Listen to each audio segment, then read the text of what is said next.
All right. Good evening, everyone.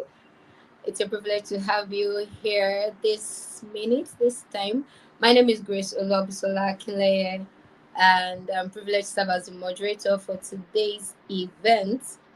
It's an event in commemoration of the 16 days of activism to end violence against women, and it's a pleasure that Whereas Africa is one of the bodies, one of the organizations that are working to celebrate and to promote this concept of ending violence against women and against girls in Africa and in the world. And this year's theme is a very amazing one that we are exploring and we are examining today.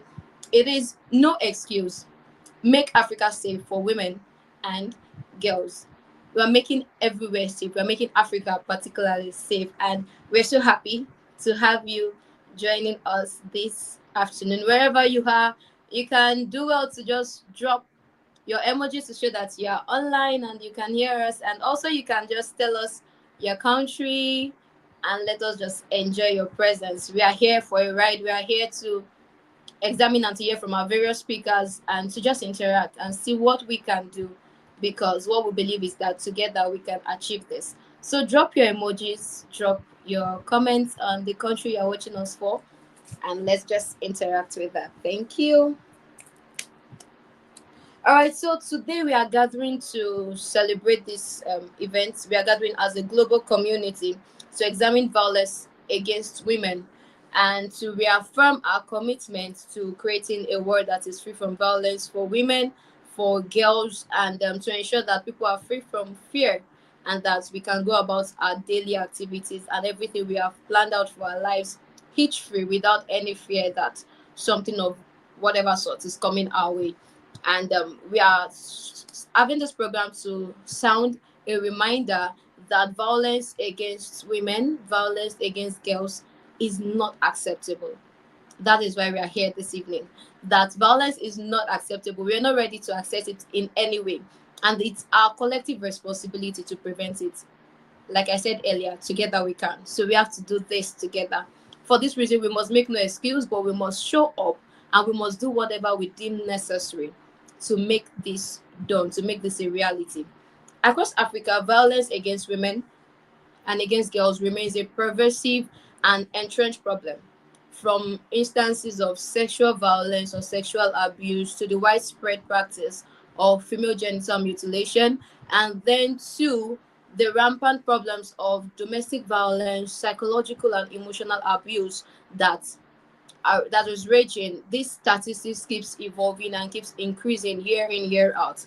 And one of the estimates that was published by the World Health Organization, particularly in 2018, indicated that 1 out of 3 women globally have been subjected to physical or emotional violence or sexual violence, particularly by their intimate partners or by someone that they know, someone they are used to, someone they are close with, like a relative. So this violence has not been recorded to be from people that are far-fetched. It's most likely from someone within, someone around. And this statistics is of great concern because it keeps scaling, it keeps increasing, and it keeps getting complex. And so we are finding ways to address this and to see that we find a solution to it. And over the past few days, and for few days to come again, Realize Africa, amongst other organizations, are set to keep this advocacy running, to keep informing people, and to ensure that people are doing something. You are doing something, we are doing something, and together we're making Africa safe for everyone. We're making Africa safe for the women, and we're making it safe for the girls. And through this campaign, we aim to raise awareness, to mobilize action, and to demand accountability from governments, from institutions, and individuals to prevent and respond to the end of violence against women and girls. So let us join our forces together. Let's amplify our voices and let's demand a world where violence is free, where there is no form of violence raging against anyone, women and girls particularly. A world where every individual can thrive and reach their full potential. And together, we can make Africa a safe place for women and for girls. with no excuse. So together we are doing this. And so on this note, I once again welcome you to this event with Realize Africa. If you are just joining, my name is Grace Oluwabusola Akinleye, and I'll be serving as the moderator for this event this evening. Remember to drop your emojis. Remember to drop your comments stating the country from which you're joining us from, so we can know and we can just relate together and know how far we can do this together and ensure that we make Africa indeed a safe place. So once again, you're welcome. And to take us further in this event, I'm going to be welcoming the founder, the director of Realize Africa. I'm going to be asking that he comes to join us in this session right now for a brief introduction, for a brief chat, and to familiarize with you so that you know that I'm not the only one on board. So please help me welcome Mr. Ireti Adeshida. You're welcome, sir.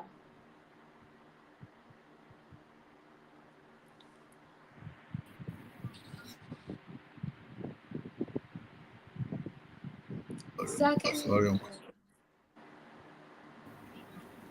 Okay, so thank you. Sorry, I didn't know my mic was muted. So, thank you. It's really a great opportunity, and we're really happy. We are glad to be on this show. And thank you, Grace. You're doing a good job. We're proud of you, and it's good Thank you. that we have this opportunity to engage, so that we can turn things around, so that we know that we are leaving no stone unturned in Africa to ensure that we end gender-based violence. Yes, sir, you're very welcome, sir. It's a pleasure to have you here this evening. So I would like to ask a question to set us in motion because prior to now, I don't know, people might not know what Realize Africa is about, but let me say that one of the things Realize Africa is focused on is about women and about girls.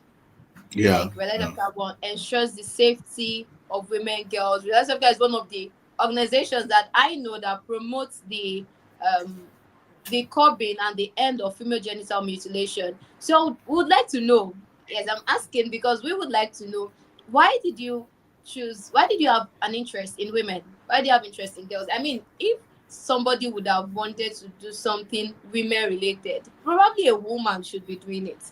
So why the Yes. interest, and how come you have been able to sustain this over the years and you keep making an impact despite not being our gender?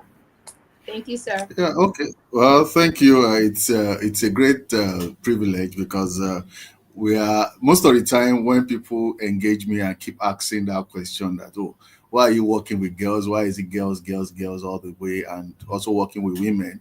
Well, I always say this, that number one, we have to understand that we need to really take care of our women and our girls. There's this thing, especially for those of us in Africa, I say educate a woman, you're educated, you have educated a nation. Yes, we know that boys have a major role to play, and we are also playing that role to support them. But when it comes to the foundational part, even when it comes to foundational part of life, God has helped women to be able to nurture us, to be able to come into life. And it's also another way of also appreciating women out there, and also giving them that thumbs up that we need to see how we can provide all the support that is needed. And once you're able to help a girl, once you're able to help a woman, before you know it, we'll be able to transform our world. We'll be able to impact even the lives of people, because when it comes to Africa, let's not deceive ourselves. Africa still has issues when it comes to the rights of women and girls. We might be talking of for Western world, we can be saying that things are working, but in Africa, especially when you go to the rural communities, let's leave the cities alone. Let's go to the rural communities. We know that women and girls are still laid back. They are still prevented from being able to talk, to be able to have a voice in their community. So it's a major issue. And that's why we have decided to take it upon ourselves, even as a man, as I call myself as E for she champion, to see how we can end this. So I know a lot of, sometimes even unfortunately, we get a lot of even gaslighting room from women and say, why are you dealing with women? What's your own? But for us, no matter what, and thank God for women like you and also the women we have on this platform, very wonderful women that are working across Africa. It's been a wonderful time. Thank you for your encouragement, because we see that we are doing our own best. to bring out the best across Africa. Because once you're able to and address that issue, because even at home now, even girls, the female daughter has more influence at home when it comes to influence. Because because for example, I'm a living example. My daughter has a lot of influence on me, because anytime they need anything at home, they send her to me, so that she's able to talk to me. So women and girls have influence. So if you can educate them, you can train them, then they will train others to become the best. But let's not leave that aspect of that. Women in Africa and girls in Africa, a lot of them are still marginalized, and we need to see how we can help them. But as we are doing that, yes, we are not leaving out the boys, because boys also are men, are part of the stakeholders. And that is why we are here also to see how we can help. So we all need to work together. But the most important thing in Realize Africa is that that's why we focus more a lot of women and girls. And that's why we have our clubs across different secondary schools, across different countries. And also we have a media project targeted about giving women that voice. Because we know what happens in the media industry. For a woman to thrive in certain industries, there are a lot of things that they're exposed to. But we created Realize Africa Media Project as a free and a safe environment for a woman to thrive. No, there's nothing like any form of embarrassment, any form of harassment or whatsoever that will probably come towards us. So that's why we always try to see how we can build a better society and live in a better world. So that's just the major thing that we run across Realize Africa. So it's a great opportunity to be part of this, and we believe that today we'll be able to address all these issues one after the other.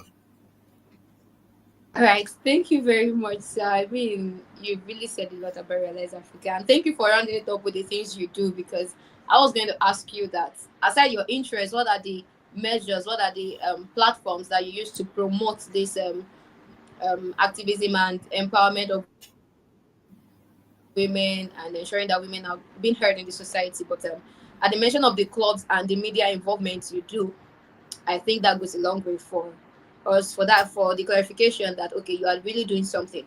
So if I may ask also, how many years Yes. have you been doing this? Like, for how many years have you been keeping up with Realize Africa and reaching out to women? Well, for we've started the year 2000. That's Wow. right. Year 2000. We started.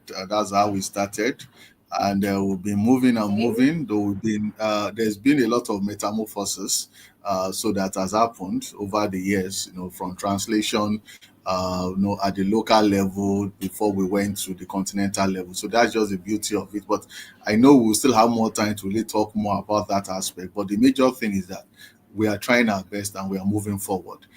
So that is just it. And so that I don't also take much of our time. And also, we want to, today we got this award, this plaque, courtesy of FIDA, that's the Oh. Women Lawyers. So it's a great dedication to all women out there, all women that are out there, to ensure that every woman across Africa has a voice. And we want to appreciate FIDA, that's the International Federation of Women Lawyers, for this award, because it means a lot to us, and we are so glad to be part of this. So that's just a way of showing that yes, for us who are men who are working, women are recognizing us. So thank you so much. All the beauty of it. All right, thank you very much. And that was a beautiful note to start the day and this event with, knowing that an award came for Realize Africa and to celebrate what you are doing. So we really appreciate you, sir. We celebrate you. Thank you for everything you are doing for the girl child and for women. Thank you so much. And to FIDA also, we are saying thank you. Thank you for the recognition. Thank you for the award. And we ask and pray that we see more impact for Realize Africa and more for FIDA by the grace of God. So Yeah. we'll Oh, be going up next to the business of today. Like I said, we are here to celebrate and to commemorate the event of the 16 days of activism to end violence against women. And our theme for this year's event is No Excuse, Make Africa Safer for Women and Girls Today. So we're not keeping it till tomorrow, we're not keeping it till next year, we're not keeping it till the next decade, but we are doing it today. And we really want to start seeing the effects thereof today. And it's a beautiful thing that I am not alone here to do this today. And it's not just Mr. Ireti Adeshida that we have here today, but we have five amazing women here today. We have five amazing women that are joining us on this call and that are going to be speaking to us, addressing us. And the beautiful thing is that these women are across different nations in Africa. So we are not just dealing with Nigerians. As a matter of fact, we have just one Nigerian, and we have other women from other countries. And it's a pleasure to let you know that we have Theresa G. Masuba this evening. She's from Sierra Leone. We have Barrister Jumoke Ogunjebi from Nigeria. We have Lucy Muinde. We have Bernadette Ojao from Uganda. And we have Mutetelenu. She's from Zambia. So we have these five amazing women, and trust me, they are really ready. They are really ready to give us a whole lot of information, to give us a whole lot of things as it pertains to the activism, as it pertains to violence amongst women and girls, and how we can put an end to this violence and ensure that we indeed make Africa a safe place. So we're going to be moving on, and all right. So please, while we wait for them and while we move further to the next phase of this event, we're going to be going on a short break. And within this time, you can just familiarize yourself with the organization. And please do well to share this. It's not just for you alone, it's for your other friends, it's for your siblings, your female friends. Just share it on whatever platform you're using, and let's all go on this ride. Thank you very much. See you soon.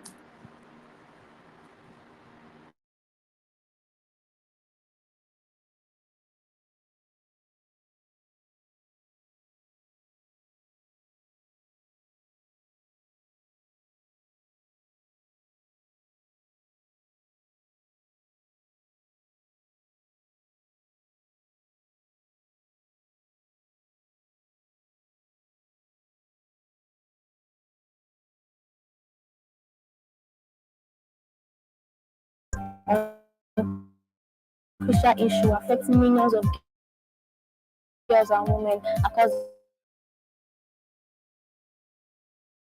the continent.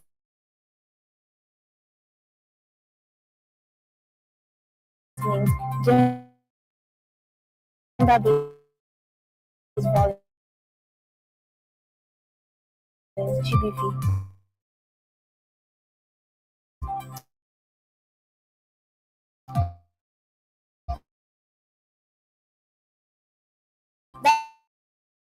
That's right.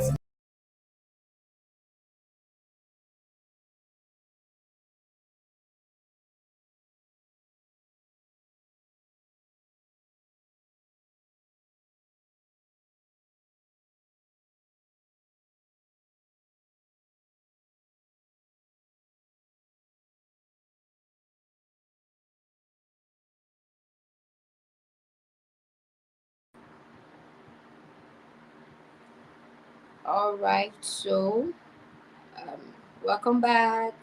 So good to have you back here. Expecting your comments, expecting your emojis to know that we are here and we are doing this together this evening. And we are set to dive into the business of the day. We're going to be having our speakers.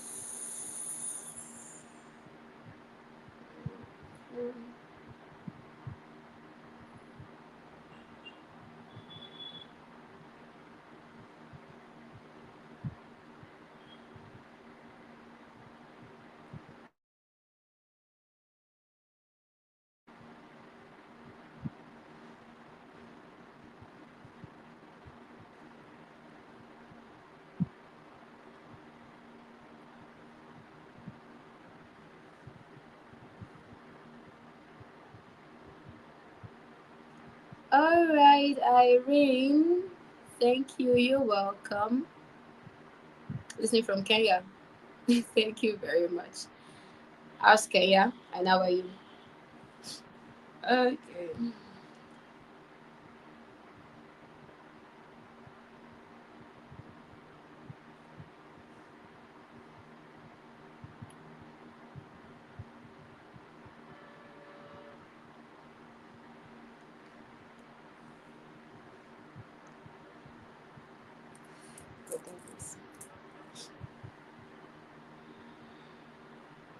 All right, so welcome back.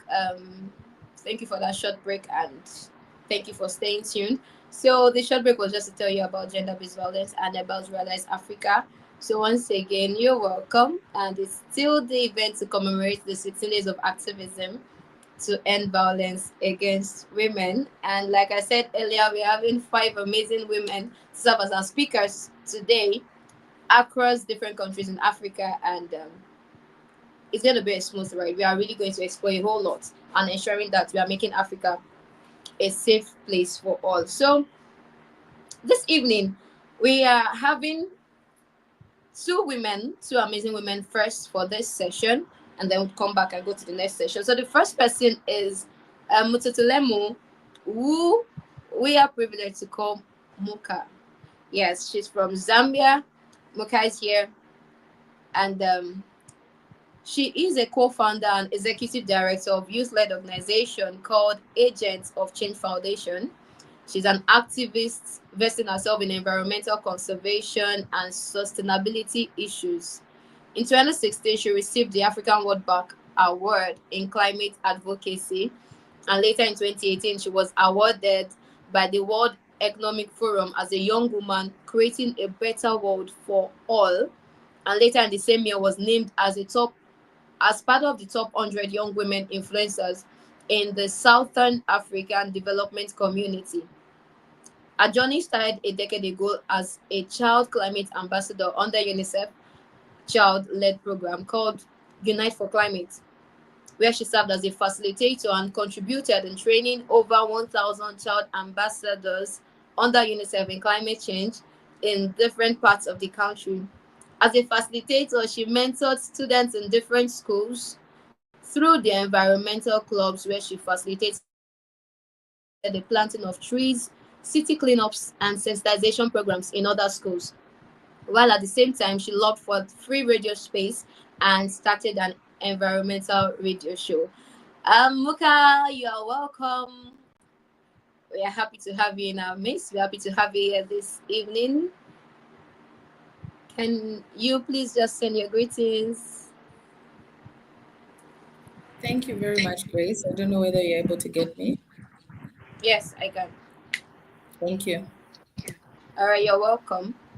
And our next speaker is Bernadette.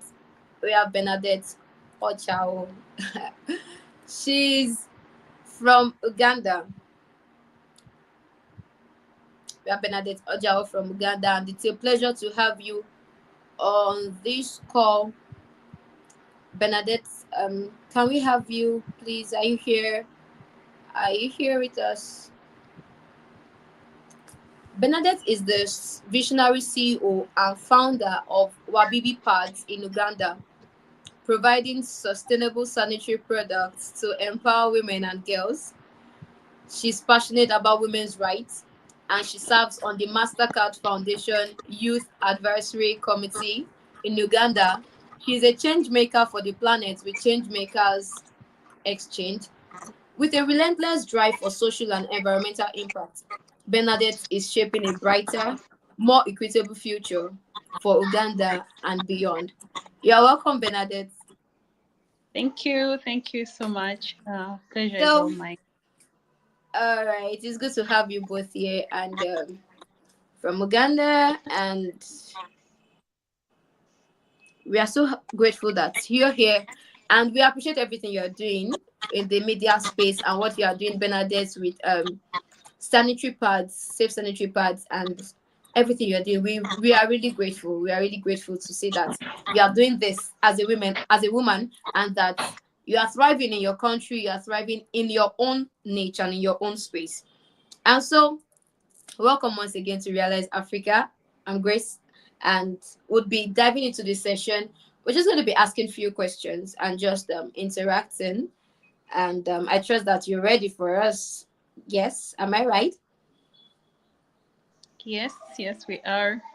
Yes, Okay. yes, definitely. Okay.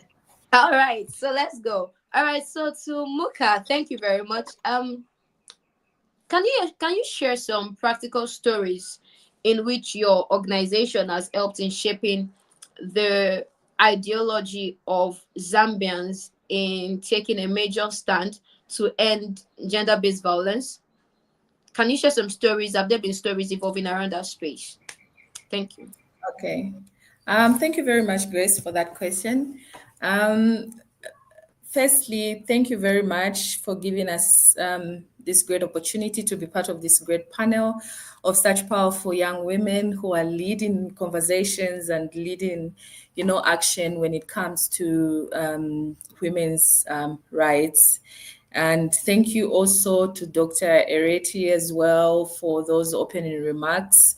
I think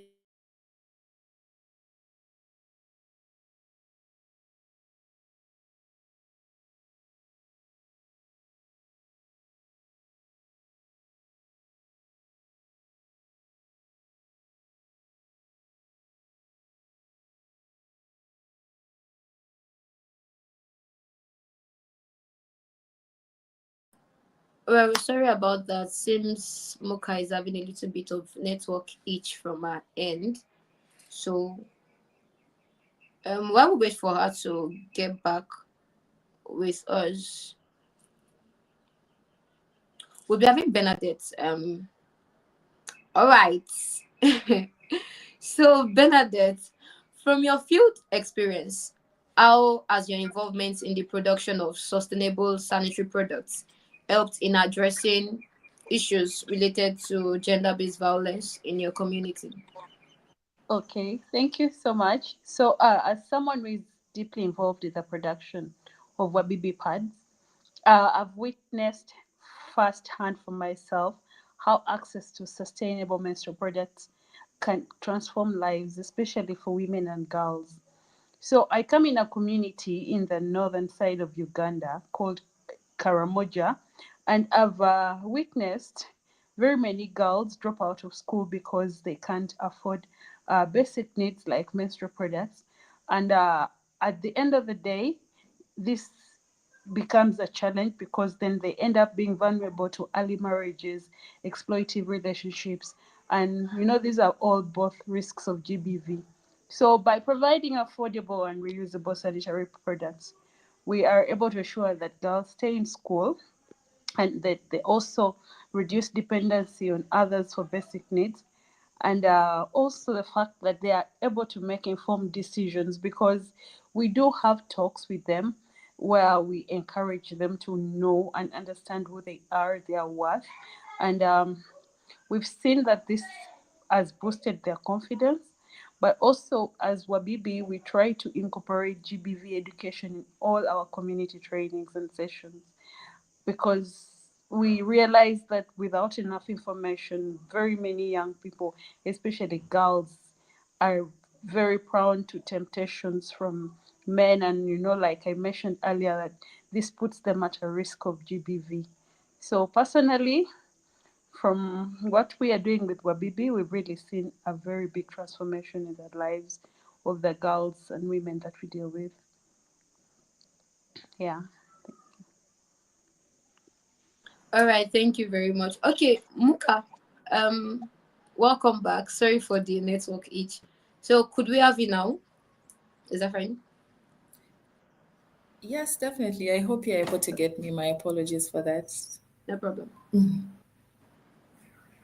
Okay, so what I asked was, can you share practical stories in Zambia about how your organization have helped to address issues relating to gender-based violence? Yeah, thank you very much, Grace, for that question. And like I was saying earlier, I was appreciating Dr. Ireti for coming on to support women, especially in this fight where it seems like it's only the women that are, progressing with this agenda, but we also have women as stakeholders who are coming through to actually be part of this process. Well, my organization has been working with young women, both young women and older women in the community in different spheres. And one of our success stories is the project that we call Girls Connect. So Mm, the project is a project that is focused on bringing girls together for deeper conversations. And these conversations are really focused on them as girls who are really, doing something in their communities. And when these girls come together, there are deeper conversations that are had. And to do this, we have different forms and ways of facilitation that we go about. And through these conversations, we end up seeing girls coming forward to tell their stories of how they have been, abused in their communities, in their families, in their different spaces in society. And after having these conversations, these deeper conversations, we come to realize that it's a time of healing for so many girls, because then they understand that the issues that they are going through, be it with their abuse of defilement or rape or any other emotional or physical abuse, they realize that they're not going through that abuse alone, but they have also they're able to hear stories of other women as well who have gone through such kind of issues, and are able to come together stronger, and continue these conversations and really seek for that help that they would wish to see. And I think this is very important, especially for girls in different, settings, because the more that we talk about it, that's the only time that we're going to find solutions to this. Many other times in our societies, there are certain things that we can't talk about. And we have come to also realize that there are a lot of families that have hidden such kind of issues when it comes to rape or defilement, because the perpetuators are the heads of these households. So meaning that if these perpetuators are reported, then the household will crumble. So many are the times that even as mothers who are caregivers opt to actually hide this kind of information. And so it becomes very difficult for young girls and women to actually heal in this process, because some of them end up still living under the same roof of in the places in which they have been abused. So these are some of the things that we have, been doing, and just trying to find a place of healing for such kind of things. And I think the more that we talk about it, the more that we have these honest conversations, it becomes very easy for the girl child and the young women. All right, thank you very much, Muka. I really appreciate that detailed response. I think one of the things I found amazing recently as we were preparing for this event was that the perpetrators of this violence against women are usually people that are close by, are usually close relatives or friends or families, even partners. I mean, husbands or boyfriends, as the case may be.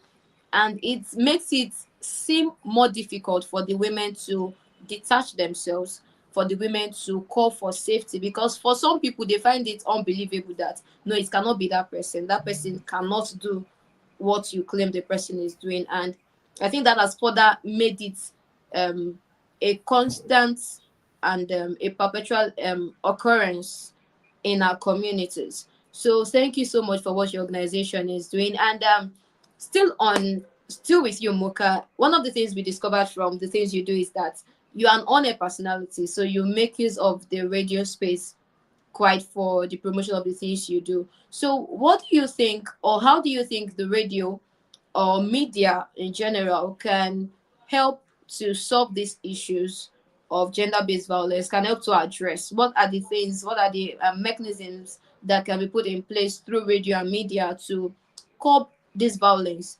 despite the fact that we know that a lot of negative words, a lot of negative, should we call them arrows, a lot of negative issues spring up from the media space? So while we know that there are negativities in the media space, how can we still use the media space in a positive way to address these issues? Thank you very much, Grace, for that question. And just to answer your question, I think some of the things that the media can really do and work on is advocacy and awareness. And this is something that my organization has been, doing for the past 11 years or so, in terms of advocating on issues that have to do with sexual reproductive health and rights, which could kind of be related to this topic that we are talking about. And so we empower young girls, adolescents, and young people. We empower them with media skills, and these media skills are just basic media skills of how they can use radio, how can they can use social media as a tool for advocacy when it comes to the issues that are affecting them in their communities. And so we go on, train them, and once we train them, you can't even understand, the power that this has on these young people, and especially girls who from different backgrounds would not have had, such an opportunity to be able to get such kind of skills so that they can use them to advocate for issues that are affecting them in their communities. And so these young people now go on radio to look at different societal issues that are affecting them in their communities. And under the sexual reproductive health and rights, we have had numerous conversations that have been done in form of radio shows, that have been done in form of podcasts. And these have been focused on creating awareness to communities, either through to their peers or to just the community in general itself. And the young people also then have conversations and dialogues with community members through this platform, where they come up with a topic that is affecting their communities and then engage with the community. I think this is just one of the great examples that the media can use in terms of ensuring that we are taking these messages forward, because most of the times the media has been known for entertainment and things like that, but then it can still be used in terms of creating awareness, advocacy, ensuring that the messages are sent out there, especially messages that have to do with, the theme that we're talking about here, making Africa for women and girls, safer. And these are conversations that could be had either on radio, either on TV, on social media, and collectively, one way or the other, they should be people who are listening. They should be people who are watching, could be on social media or any other platforms that, the young people go forward to use in terms of advocacy. So I think this is one way in which we could actually use the media. Okay, Muka, thank you very much for that response. All right, so over to Bernadette now. We understand that you've been doing quite a number of things in your country and with your organization. So I would like to ask, what are the challenges you've noticed or you've seen in mobilizing resources and mobilizing actions to fight against gender-based violence? So from your experience, what are the challenges you have seen for organizations that are trying to provide support and provide safety for African girls and women? What are these challenges, and how do you think these challenges can be addressed? How do you think we can address these challenges and ensure that they no longer become a stumbling block, they no longer become a hindrance for us to achieve the safer place we intend to achieve? Okay. Thank you, Grace. From the Ugandan context, one of the most challenging thing has been inconsistent funding. Trust me, in as much as we need to pass on the message, we can't do it without funding. For example, you need to go to the media and talk about this. They'll need funds for you to be able to, to use their airtime. So in Uganda, we've had very many initiatives begin with a promise, but flatter later when the donor priorities shift. And one of the best ways I think that this can be addressed is maybe creating long term partnerships and then innovative funding models that can allow projects to be self sustaining. Yeah. We have in Uganda FIDA. I think FIDA is a worldwide organization that rise so much when it comes to the areas of GBV. And trust me, I have to say that there is a point where they can't even get to an area because of the infrastructure. I personally come from Karamoja, like I said, and trust me, Karamoja is so wide that there are certain areas that you can't just go to except if you're using different types of means.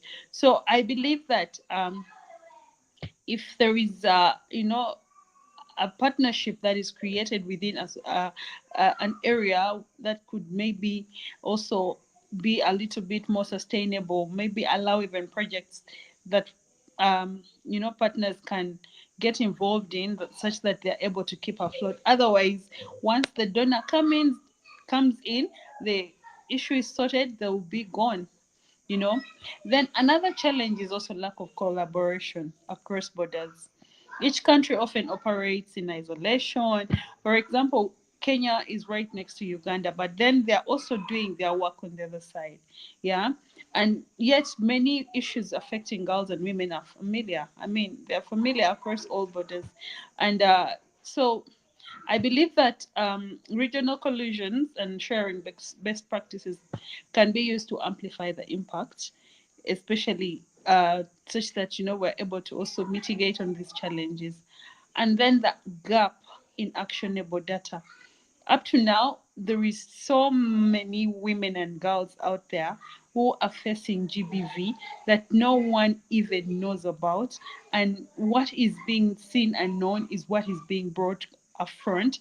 Recently, we were distributing referral pathways on GBV, where participants could be able to call on any number. It could be a number of a feeder personnel, a police, a lawyer, to support them in case there is a case of GBV.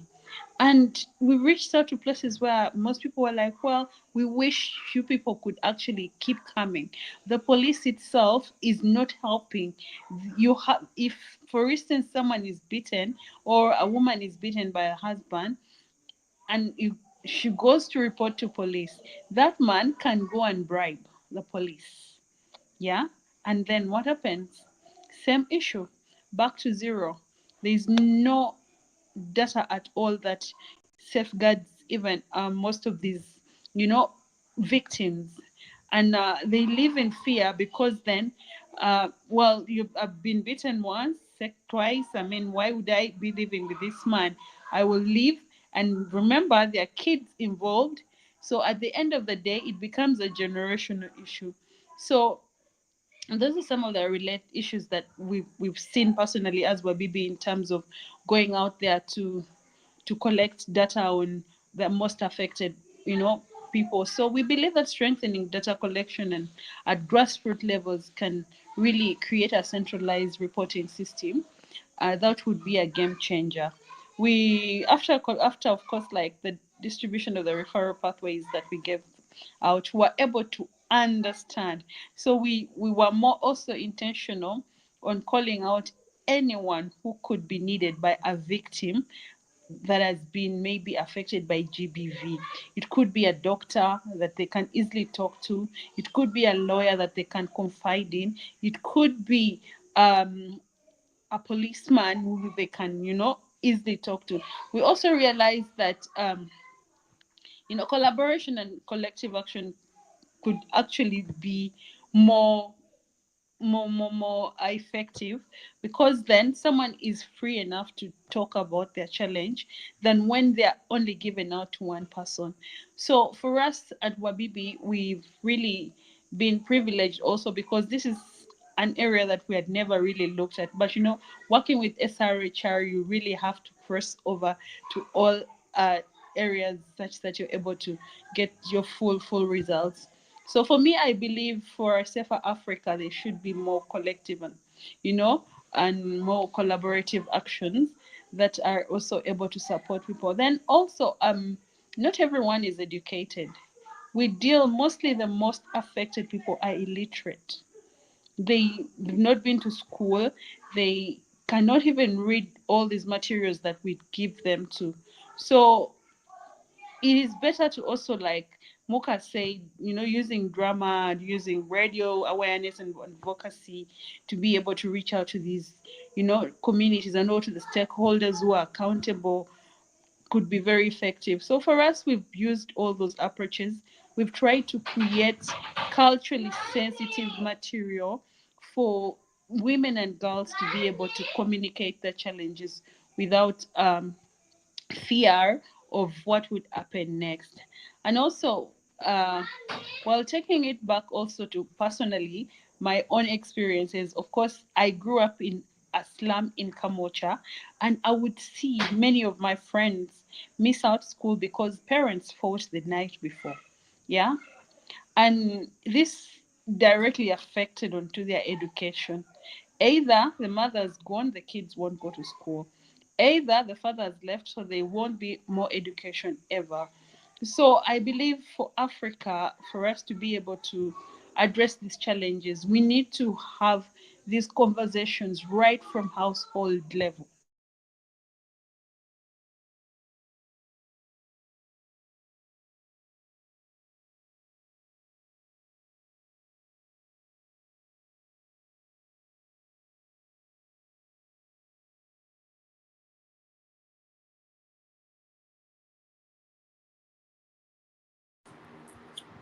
All right, so it seems Bernadette is having an issue.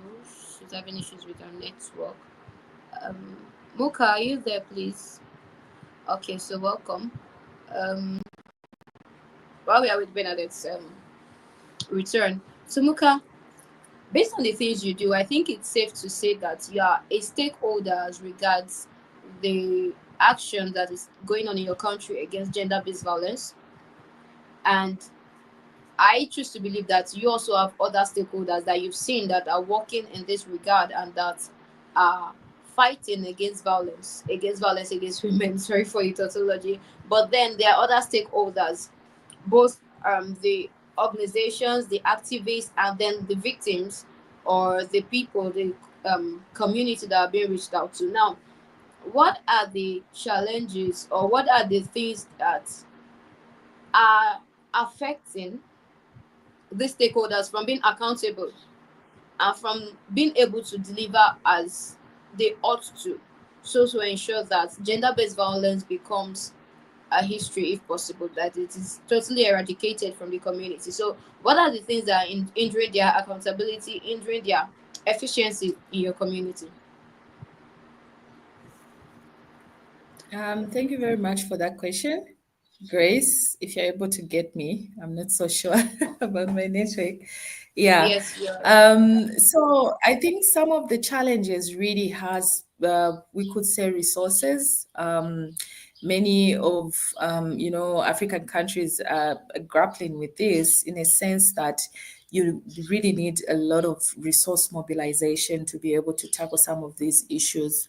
I think if we give an example of women who are abused, or girls or boys who are abused in the communities, there are certain, precautions that they are supposed to take, or certain steps, that they're supposed to take after such an incident happens. So obviously there should be an emergency, number that they could call that could immediately get to their aid, of which to help them, either take, that child or the woman to the hospital.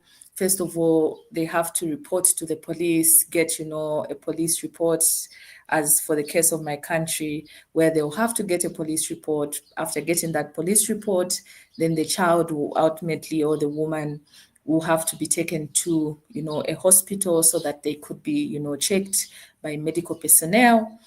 And all these processes need resources in terms of ensuring that these steps, are undertaken. There are some instances in communities where maybe they call for the police maybe to follow them. The police will say they don't have resources to get to them, or maybe there's no car that the police, can use to get to such kind of an emergency, unless, you get your child or the woman physically and take them to these, to these places. But imagine a situation where this, woman or girl is in pain and they still have to pass through the police before they could get, to have them checked. So all these things hinder such kind of progress.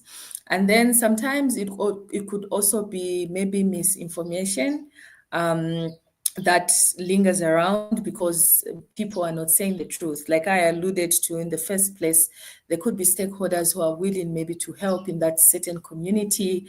There are some instances when people have reported such kind of cases and have gone to withdraw them because then families have had conversations over it and say, no, you know what, we need to withdraw this case and we shouldn't even, talk about it. So meaning that even the stakeholders that want to go ahead and help in this kind of scenario will not manage because you cannot force people to take such kind of cases to the police and things like that. And so all these things could be causing that delay in which the response comes, faster. And we could also talk about challenges that also communities face.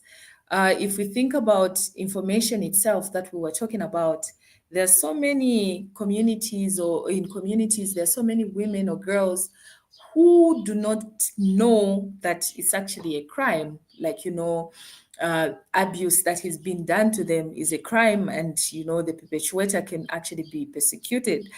But they think it is normal. Why? Because maybe in homes it has happened so many times, they have seen it before so many times, or their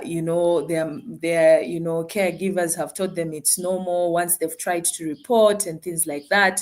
So that's why it's important that we continue with advocacy and awareness, because it's only then that communities will be able to understand that this is the process, and to ensure that there's safety for the girls, for the women who've been abused. It's only then that these processes, should be taken. And sometimes also we could talk about the lack of implementation, maybe from the side of, the policymakers. There are certain policies that have been put in place to ensure that these things are working properly. But when we think about it, the lack of implementation also causes a delay or is a challenge to these communities because they are not implementing what is on paper. And a lot of countries have got good policies when it comes to women and girls and things like that. But then the implementation aspect of it, it's what's causing a lot of challenges and delays when it comes to delivering such kind of services to women and girls.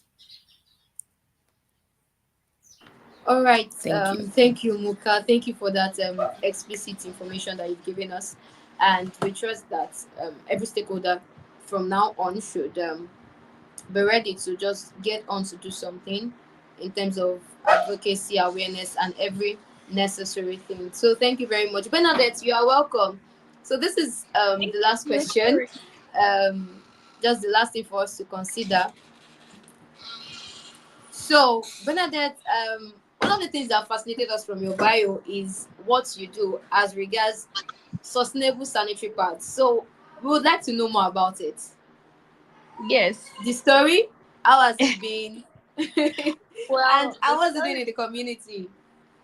Well, first of all, Wabibi is from a personal experience. As a young girl in school, I used to face so much, um, you know, lack of menstrual products was basically a very big challenge. Coming, of course, from a not so good background, my mother was literally struggling between food and products for a girl like me.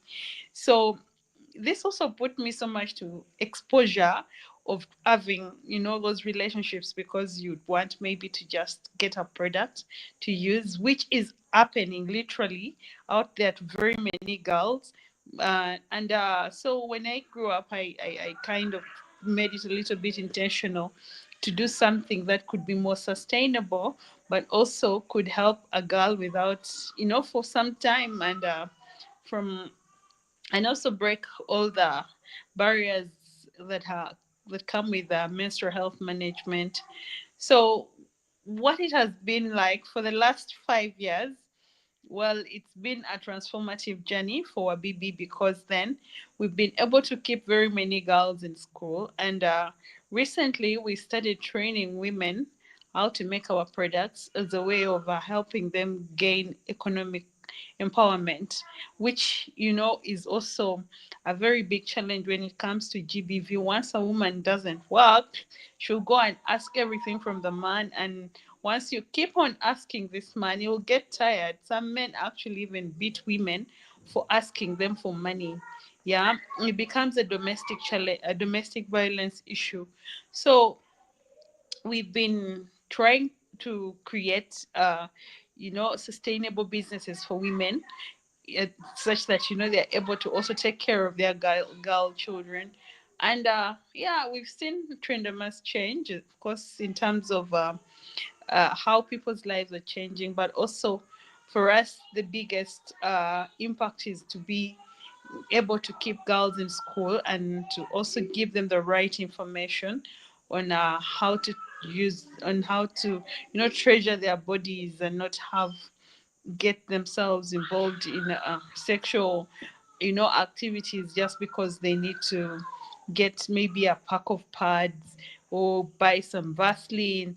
And also talk to them about issues to do with HIV and AIDS, because we also believe that um, part of the reason why young people in Africa, especially, even get into GBVs, because sometimes some men take advantage of girls, and when you refuse, they beat you up. And then some of these girls are raped. So, what we try to do so much is that we try to use our own personal stories. We also get people out there who we call our ambassadors, who have been through all these challenges, and they get to talk to young people. And for us, we mainly work with rural people, women and girls, because we believe that they're literally so much affected in terms of lack of enough information. And also, they're the ones who really, really have a great need for sustainable products, because then most of them are unable to afford buying these products. So then what do we do? Create something more sustainable for them. But also, over the past years, we've been able to work with incredible partners who have also helped us in pushing the mission. There's so much that we've done, especially in Karamoja region where I come from, even though we do so much work with it all over Uganda. We've had great partnerships with international NGOs like Save the Children, Mercy Corps, and we've seen so much change, especially in how people are even adopting to the use of products that are, menstrual products, especially a region that is culturally sensitive. And you need to first convince people that, we have menstrual products that are much better, that are more environmentally friendly. And then also talking about the environmental bit of it, I mean, we are all working together around to see that, we create a more sustainable world where women and girls can thrive without, having to worry about global warming, all these things. Even if we can reduce waste by just one pad, I mean, we are happy to be able to do that at Wabibi. Thank you. Okay, all right. Thank you so much, Bernadette.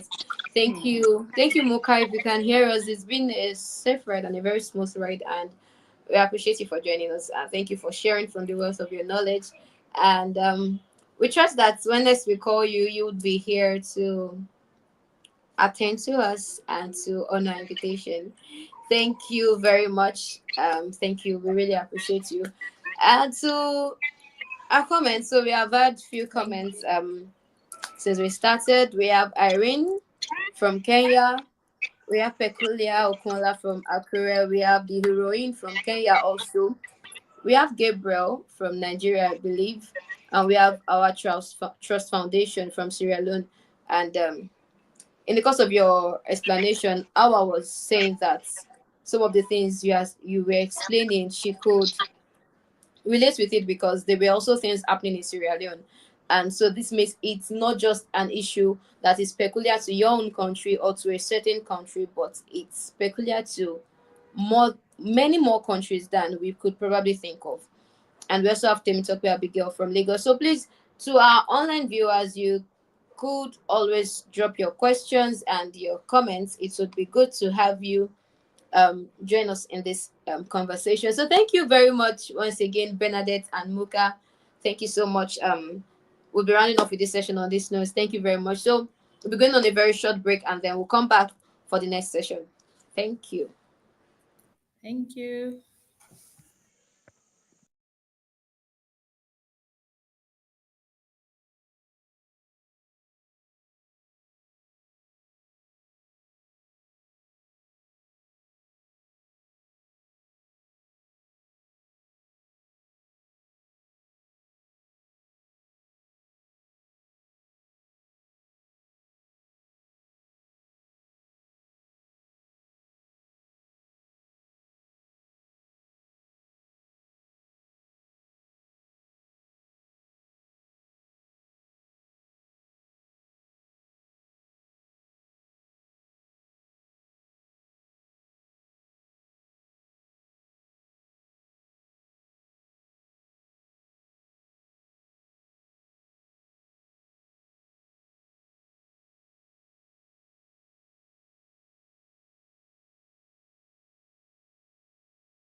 All right. Welcome back, everyone, and to everyone that joined us for the previous session. Thank you very much. Sharon, you're welcome. Temitope, you're welcome. So we'll be moving on again to the next session. I will be having two other speakers to address us this evening, still on the concept of the commemoration of the 16 days of activism against to end women and violence against women. And so we'll be having two other speakers. Um, we have Lucy Muinde, and she's the founder of Me for Our Empowerment from Kenya. She's a rape survivor, and she's very passionate about women empowerment.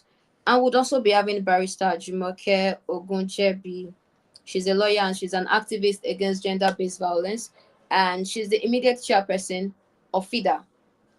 Actually, she gloriously and successfully handed over today. Yes, she handed over today. So there's a new chairperson. But as of this morning and yesterday night, she was the chairperson of FIDA. And FIDA is the International Federation of Female Lawyers, and particularly this pertains to the Nigerian chapter. So we'll be having the next session with Lucy and with Barrister Jumoke. Comfort Momo, thank you very much. We appreciate you. So before then, before we have them with us, one of the few things that we saw from the um, cases that had been thriving about gender-based violence and about violence against women generally was, you know, either the sexual violence, domestic violence, emotional or psychological violence. But then there was this particular one that was it one or maybe like about two that caught my attention, and I was not so pleased about it because it showed a lot of concern and out that so many things are happening beyond your walls, beyond our walls, beyond what we think we know, and that more often than not, the people that are passing through these things, they are not far fetched, like they are not far from you, but then you might not be able to spot them easily amongst the crowd that they having this issue. So I read one of these reports on WHO's page about a woman that was suffering from, like, her family members, her in-laws decided to put her through a lot of trauma and so many things just because she lost her husband. And this continued for 20 years until a certain shelter home affiliated to UN came up to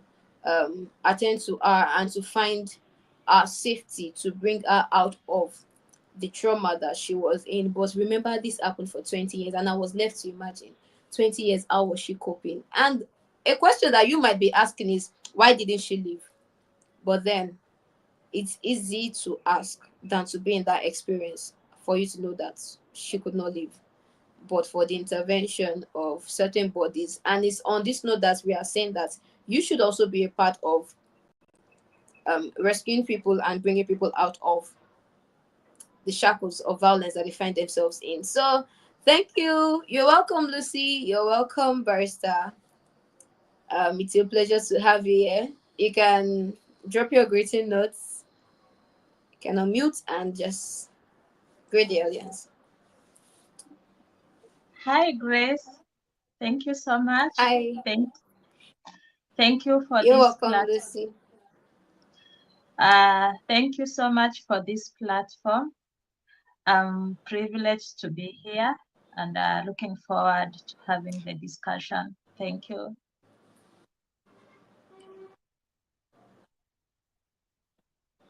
All right, thank you very much.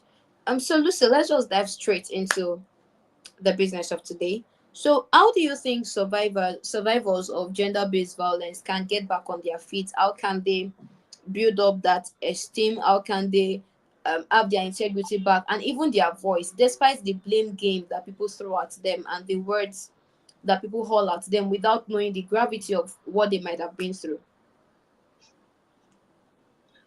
Um, I think survivors can get back to their feet through listening to them and giving them that safe space to talk about what they went through and without blaming them. Because when we blame the victims, it's kind of, yeah, silencing them. So it's very important to listen to them and not judge them and also not blame them.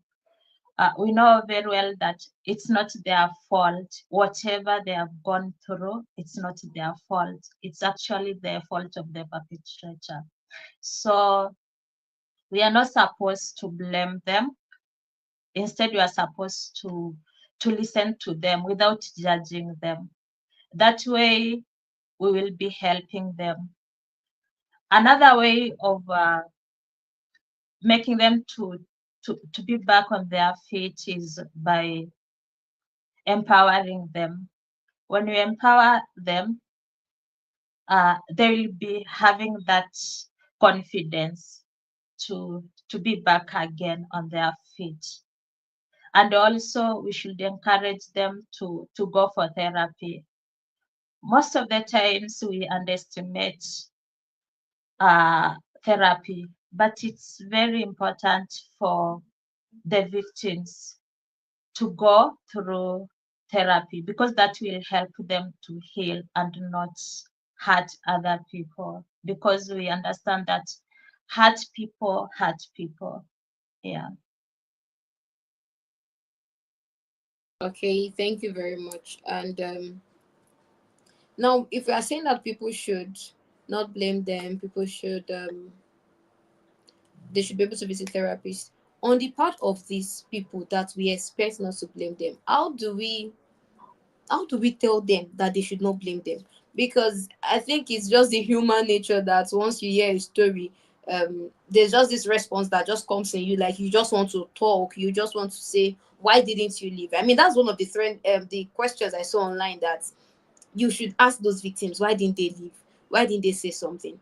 Now, how do you tell people to like suppress that urge to ask questions or to cast blame? How do we address it? How do we tell, particularly, okay, like the previous speaker was saying, that most of these people are not so much of literates. A number of them are illiterate, so they might not be familiarized with our level of education, laws, concerns, ethics. They might not be familiar, they might not know these things. So how do you tell them that, could you please bring down the tone with which you address them?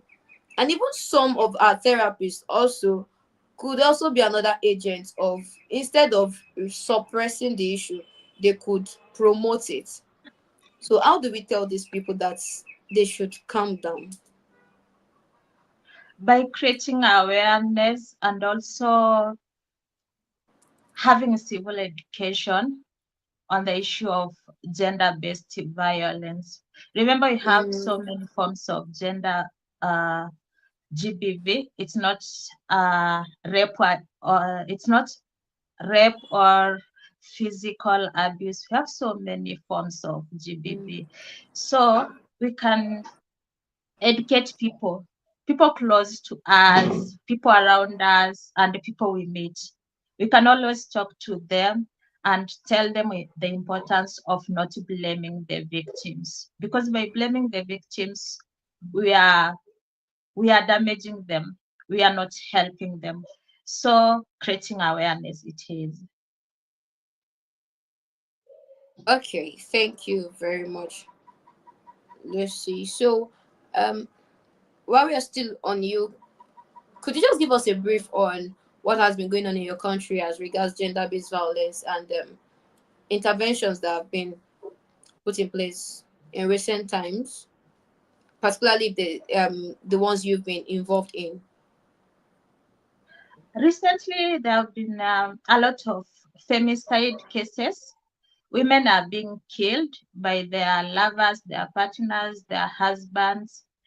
Uh, the statistics in the last 3 months, it's above 90 plus cases that Oh. at least we've seen in the media that women have been killed, have been abused. And also we Mm, have in some other parts of our country, we have FGM going on. And that's not a good thing as a country to witness. So uh, it isn't a good thing. So far we are trying to talk to various stakeholders. We see how we can collaborate and end this okay. femicide and FGM thing. Yes. All right. Okay, thank you very much. Barrister Catherine, I don't know if you are on the call now. Yes, I'm on the call. I had to turn off my video because of the network. Oh, all right. We apologize for that now. Sorry about that. So, Barrister, before we start with you, we want to first appreciate you and also say congratulations to you um, for the successful tenure that you had. Thank you. Thank you. Thank you. Thank you so much. All right, Barrister. So, we'd like to ask you, how was the journey like? And can you share with us some of the success stories you had and say the challenges, but also as regards the challenges, how were you able to overcome them? How were you able to address them? So, thank you, ma'am. Okay, thank you. Well, it was a success because I had partners like Realize Africa assisting me, especially with 16 days activism and online campaign. The experience is an interesting one, or should I say, was an interesting one now because I've handed over. Um, it was one that uh, allowed me to see what our society truly is, what it looks like. So for GBV cases, we have people who would never report. We have people who will report just for the sake of letting you hear it and take up the matter. We have one who reports, they want you to take up the matter, but they don't want the outcome. So you have a situation where, GBV is basically intimate partner violence, usually. So you have one in which you have arrested the perpetrator. The victim is calling you names. If the victim is now labeling you and telling you they didn't actually expect you to go that to that extent of prosecuting in court or trying to ensure that their rights are preserved by the court, then you also have also come to realize that there's a lot of deep rooted sentimentality in our people, and as such cases are usually judged by sentiment. Even when you pick up a rape case, you will find people, especially from religious setups, coming to plead that you let go of the perpetrator. In some instances, when the victim does not even want to let go of the case, they turn on the victim and begin to harass the victim, calling the victim all sorts of names like an unforgiving person. So they bring everything back to the realm of religion and sentiment. I had challenges. My major challenge was when I began to receive cases where lawyers were the perpetrators of violence, and so it was tasking to deal with it because for crying out loud, they are lawyers. They are lawyers. You don't expect that from a lawyer, and then you're taking this report and you're wondering, oh, is this person really like this? And in addressing it, you still have colleagues who will come to you or come at you to say you're doing too much. You're like the young people will say, like you're being extra. What is the big deal? After all, they are married, especially where it has to do with marriage. After all, they are married, and you can't understand what marriage feels like or what it looks like. They just have to stay there. All of these, should I say, societal cliches, they come to play. Then, secondly, was the influx of religion. I don't know how I can talk about my tenure without talking about what I saw in terms of the influx of religion and sentiment in the business that we have today in terms of GBV. It will be difficult to remove GBV completely, where people still use religion as a way of telling others not to speak out, not to talk about the incident, and then not to seek justice. So it's terrible, especially where it happens. And then you find out that somebody in a high place, in a religious setting, is the one pleading with you to let go, or where the perpetrator is somebody somewhere in a religious setting. So that's the second challenge. But how did we go around it? For those who were lawyers, I had to put my feet down to tell them violence is violence. It doesn't matter who the perpetrator is, whether you are well schooled, well versed in the law or whatever, it doesn't matter. And so we had to deal with those matters the way they were meant to be dealt with. We involved the law, involved the court, and of course, we're able to resolve it one way or another in a way that the victims were comfortable. Then, too, for the space of religion, well, I worked with Bishop Hooker Center to see how to engage religious leaders in such a way that we can stem the tide of the influx of religion. But like one of the traditional rulers told me, he said, religion is the opium of the people, and that they have freedom of religion. So it will be difficult to tell people not to go somewhere where they believe. However, we can only say that when these cases come up, that we'll keep dealing with them. So I did a lot of engagement, a lot of advocacies, meeting traditional rulers, meeting religious leaders, especially at events that are not even our own. Maybe I just go somewhere, I meet with them, I use that as an opportunity to leverage on it to talk to them to see how they can actually be the voice in their community be the voice against GBV in their community. And what are the success stories? Well, I was there for 3 years, and one of the success stories is that we're able to establish a hotline where people can call in to lay their complaints. We didn't have this before. Then we're able to establish a standard of procedure because, of course, GBV experts experience burnout, and these are the other aspects people don't talk about. There are also times when GBV responders are even victims themselves. They can be victims of the cases they've been receiving over time, and then they can't even tell whether it's still reality or not. So we had to standardize legal clinics, how we report cases, how we take them up, so that there's no burnout on any specific responder among us.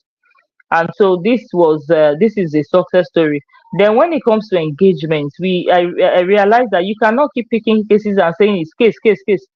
We are about prevention. And so in order to prevent, we carried out massive sensitizations.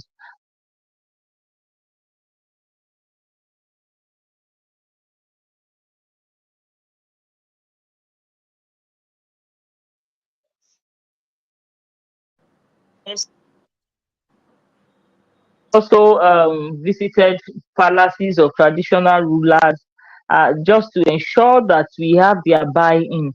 So for that, we're able to also document our cases. So it's also as a way of assisting us to know where the effort really needs to be placed. Then another success story is in terms of preventing, you need to bring stakeholders together. And so we kept bringing them together at least once a year. We brought them together in 2022, 2023, and of course today again through the public lecture so that we can all just talk, find the missing link, and then see where we all need to strengthen the work that we do. And so that way, it's easy for us to see each other as collaborators and not competitors, because grants and aids come from the same group anyway. So then I increase referral linkages so that when we pick up cases, we can give shelter, because shelter is another thing that is crucial.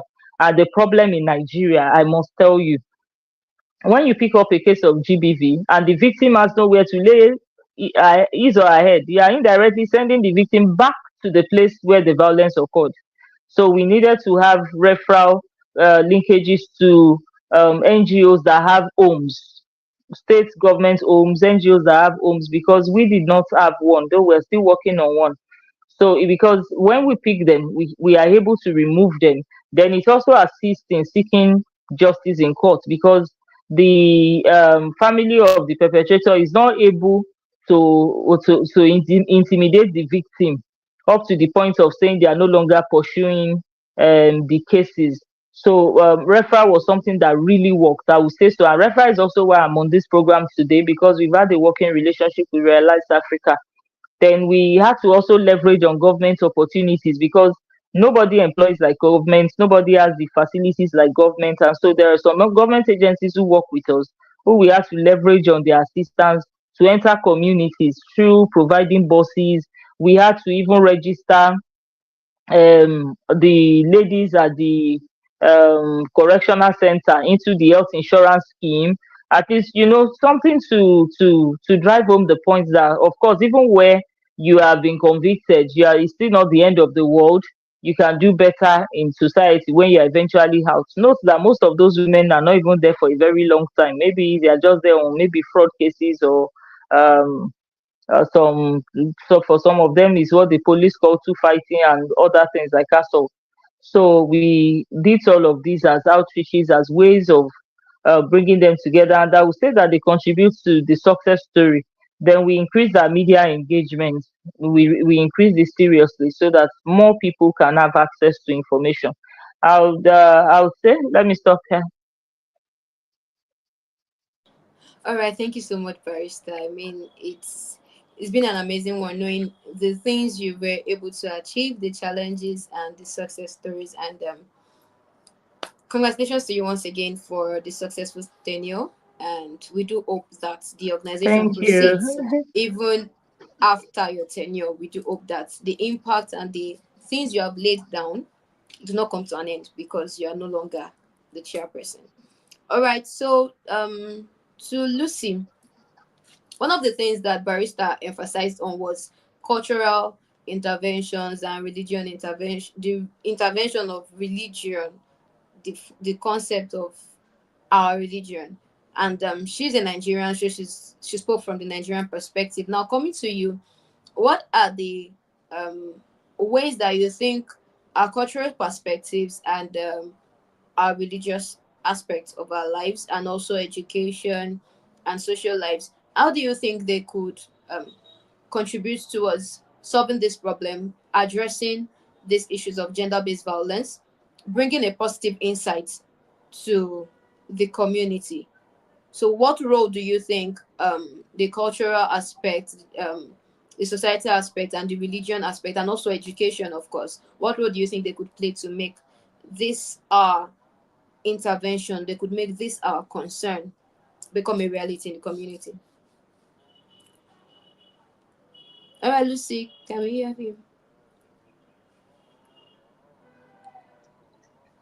Thank you, Grace.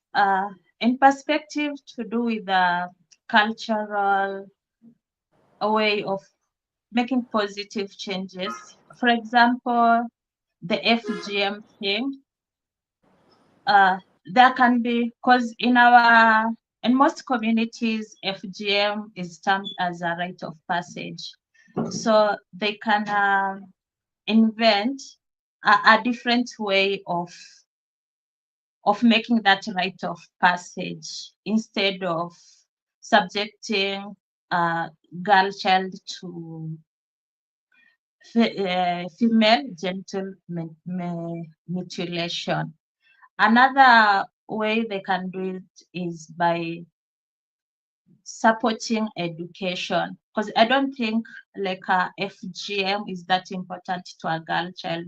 Instead, we should support a girl child being educated. That's the best thing we can do.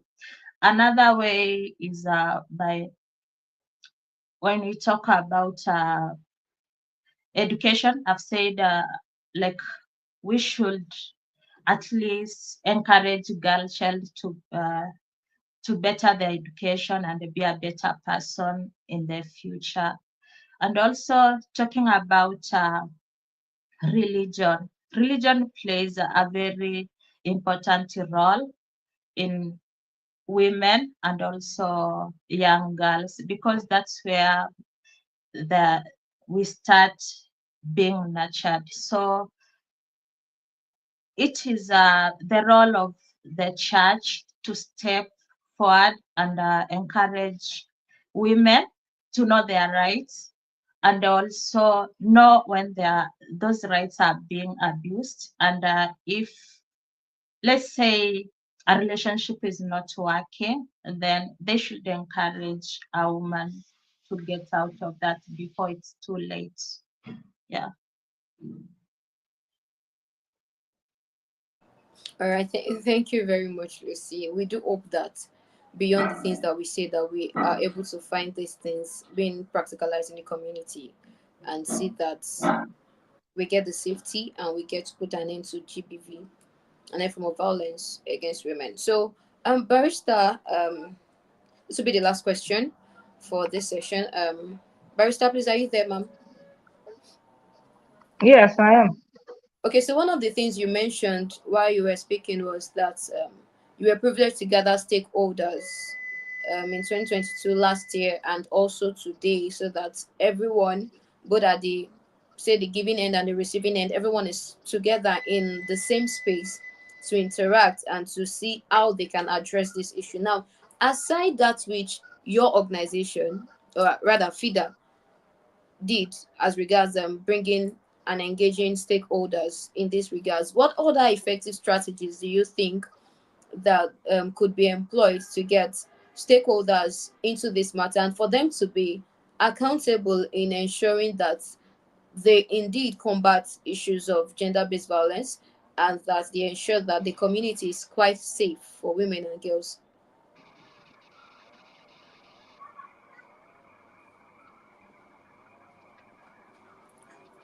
Hello? Yes, ma'am. Please, can you take the question again? I, Okay. I, I missed it. All right, no problem. I said, while you were giving us insight into what your tenure was like, you mentioned that one of the achievements of FIDA under your leadership was the engagement and the gathering of stakeholders in 2022 last year and today. So our question is that what other effective strategies do you think can be employed by other organizations or other bodies to bring stakeholders together, and also to ensure that these stakeholders are held accountable to delivering what they are expected to do, to ensure that an end comes to GBV, and to ensure that the society is made a safe space for women and for girls. Okay, thank you very much.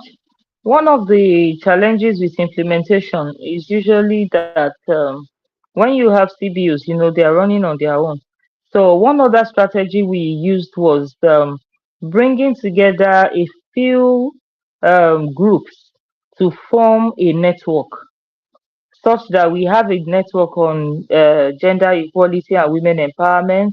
We have a network on child protection, so that when issues of children arise, we are able to take it up without losing track of the case. Then leveraging on the government efforts, because of course if you are going to court you have to interact with the government efforts, you have to interact with parastatals of government. We have a working relationship with the Ministry of Justice. So beyond bringing stakeholders together, we have just been able to maintain a working relationship with all stakeholders at different levels. And so this has greatly assisted us in implementing the law available in Ondo State against GBV. Then we also have a reporting channel.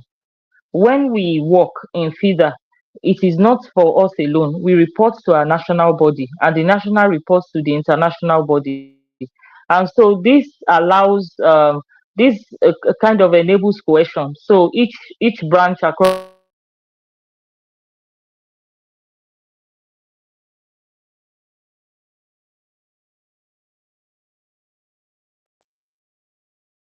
the country properly. Of course, once we escalate to the national body can take this up at their own end. So this has also contributed beyond just bringing them together to talk or to wine and dine. This has also contributed to getting the job done.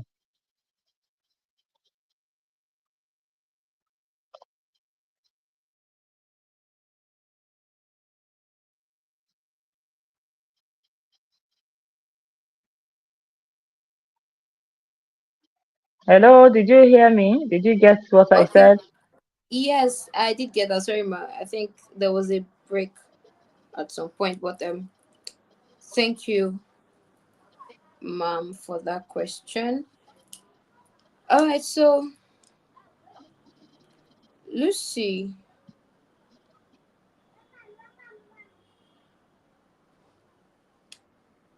as regards Lucy, are you on the call, please?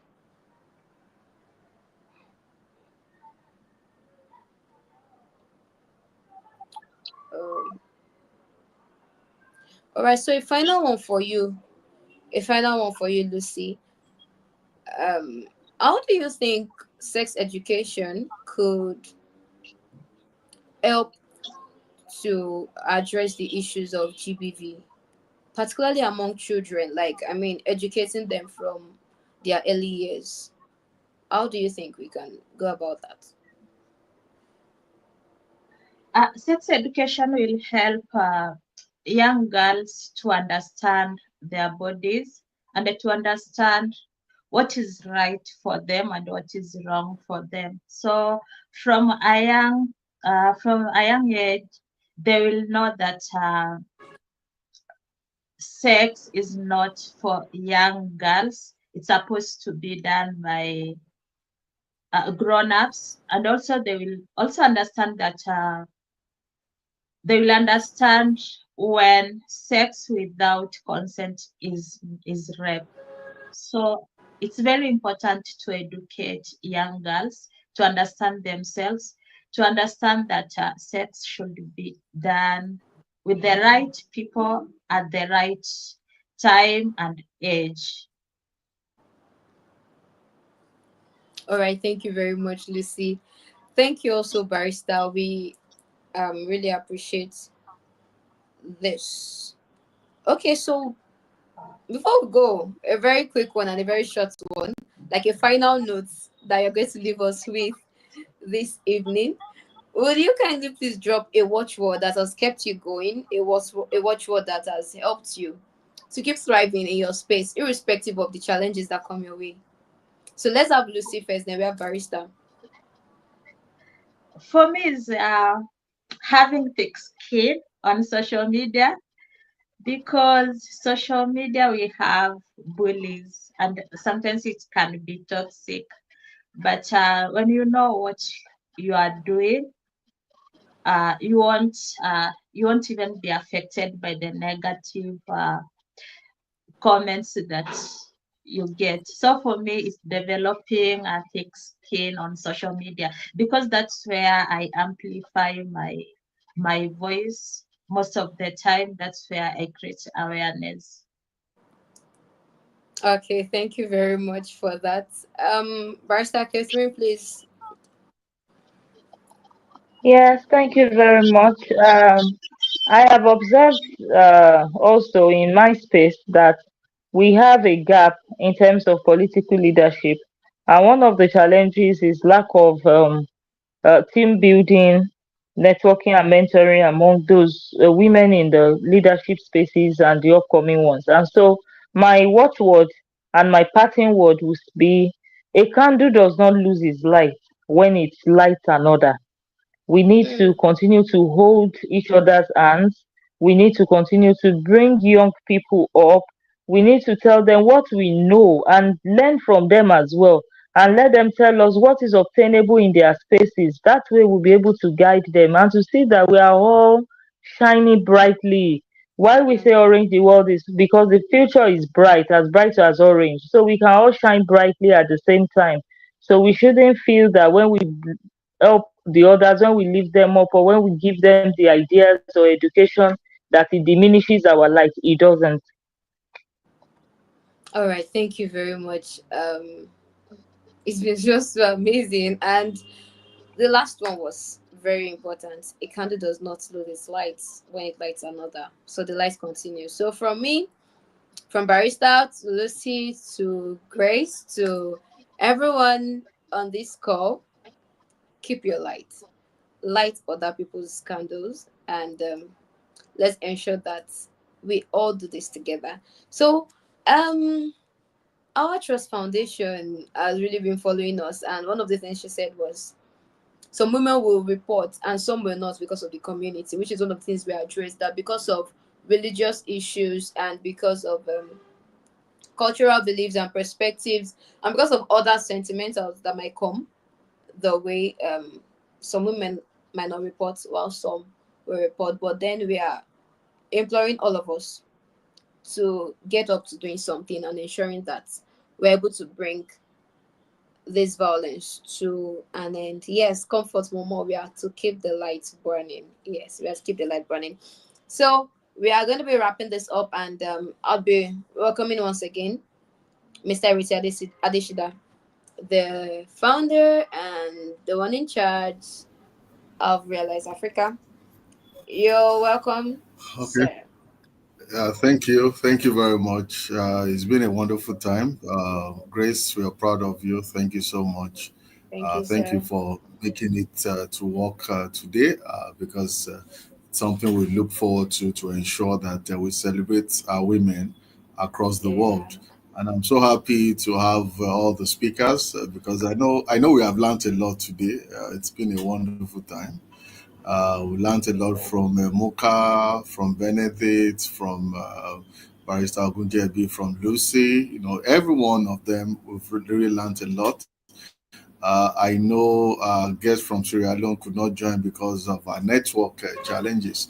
And I also feel that this should be an opportunity for us to really talk about Africa. We need to get back on when it comes to our internet, because, again, if we are talking about making impact in our world, we are talking about women reporting cases of abuse. If they don't have a good internet facility, then we are not really helping. So we need to, as part of our ways, or let me say our advocacy to end gender-based violence across Africa, we should start looking at how we can advocate for better internet facilities so that we can be able to report cases on the go and be able to engage and make things work. So I think these are great lessons, and I'm so proud of what Barrister Ujebi mentioned, which is very key when it comes to working across Africa. We can't do it alone. We can't just, we need to light our candles across board, and we need to see how we can ginger ourselves to make things work. All right, so thank you very much, sir. And okay, Comfort says listening from London, UK. Thank Yeah, yes, you. yes, yes. That's Madam Comfort. Yeah, she's one of our very wonderful mothers who has been supporting the work of FGM and also working with organizations like us to make things to work. So we appreciate you. I think Oh, Suleiman also said, "I'm proud of you, PG." I guess probably she probably referring to you. Thank you very much. Our trust, I think they've done. Thank you very much for following us. yeah, It's empowering them as well, and with whatever they are going through, whatever it's they're very going through. important. Thank you very much, Sharon too, listening from Enugu, Nigeria. Thank you very much. I think we also have Temitope Abigail listening from Lagos, Nigeria. Our trust also is also there, and also we have the heroine listening from Nairobi, Kenya. Thank you. Let's keep being the great heroes in Africa, the heroines in Africa. Thank you, Gabriel. Also, I said also watching from Nigeria. I get that should be from Nigeria. Also, we Yeah, have Irene Nyabura Wambo also listening from Kenya, Mombasa. I hope I got that right. So it's been a wonderful program. As I said, we've done a lot, and I believe it's high time for us to go back and see what we have learned and see how we can make it to work across Africa. So please, let's see how we can work together. We would still like to bring more, even some of our speakers, we might still have to have one-on-one with them, because I know we didn't really have enough time to really address certain issues or some of their challenge, some of their projects, because it's also good for us to learn from what they are doing across Africa. But it's a combined edition. So subsequently, you'll be seeing our faces, and also we'll be glad to be keep running that, and we also believe that. Yeah, okay. Howard said, says, okay, Dr. Comfort, yes, is the mama of FGM, who have say a big thank you to Mama the Mama. Yes, Dr. Comfort, she's a great mother. She's a great mama, even a grandmother when it comes to FGM across the world. Yeah, she's really motivating us to keep doing it. So God bless you, Ma. We appreciate you. I think Alima too also wanted to join. Probably she will still watch the recorded version. And I think people should also know, please, you can still share this video because this video is still going to be live online on our Facebook page. So you can share it with your friends and families so that they can also keep learning.